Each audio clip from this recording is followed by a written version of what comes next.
Aussitôt dit, aussitôt fait, au lendemain de la suggestion de Donald Trump, Israël a déjà un plan pour déplacer les habitants de la bande de Gaza. Le ministre de la Défense israélien Israel Katz a indiqué ce jeudi avoir ordonné à l'armée israélienne de préparer un plan qui permettra à tout habitant de Gaza qui le souhaite de partir vers n'importe quel endroit du monde qui accepte de l'accueillir. Cette décision fait suite à une proposition de Donald Trump. Hier, alors que Benjamin Netanyahou était en visite à Washington, le président américain a déclaré que les États-Unis envisageaient de prendre le contrôle de Gaza et de déplacer l'ensemble de sa population.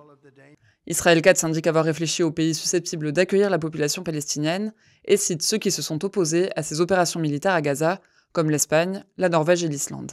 Il précise que les habitants pourront quitter Gaza comme ils le souhaitent, par avion, bateau ou par voie terrestre, alors même que le territoire et ses infrastructures de transport ont été totalement détruits par les bombardements israéliens. Après les propos de Donald Trump, le chef de l'ONU a mis en garde contre un nettoyage ethnique dans le territoire palestinien.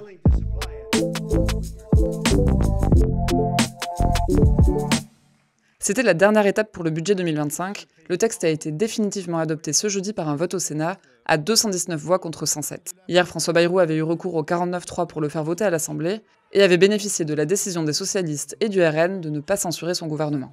La gauche dénonce un budget encore plus austéritaire que celui du gouvernement Barnier, rejeté au mois de décembre.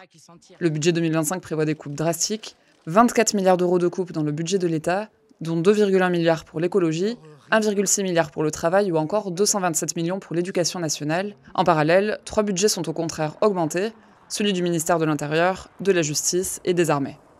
Le PS explique sa non-censure par la nécessité de voter un budget, même s'il est mauvais, et les concessions obtenues du gouvernement, comme la non-suppression de 4000 postes d'enseignants.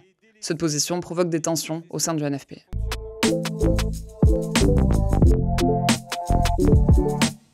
Restreindre le droit du sol à Mayotte, c'est la proposition de loi discutée ce jeudi à l'Assemblée nationale. Le sujet est porté depuis des années par la droite et l'extrême droite, qui y voient une solution pour lutter contre l'immigration illégale. C'est l'urgence sociale, migratoire de Mayotte qui nous indique qu'il faut aller plus loin. Depuis 2018, une dérogation au droit du sol existe déjà à Mayotte. Le texte, proposé par les Républicains, propose de la durcir. Pour qu'un enfant qui est né obtienne la nationalité française, il faudrait que ses 2 parents résident sur le sol français de manière régulière depuis au moins 1 an, contre 3 mois pour l'un des 2 parents aujourd'hui.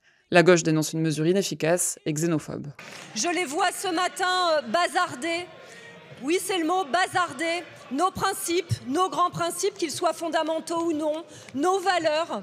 La gauche s'inquiète aussi de l'ouverture d'une brèche. Si les règles de droit du sol changent à Mayotte, cela pourrait se généraliser à l'ensemble du territoire.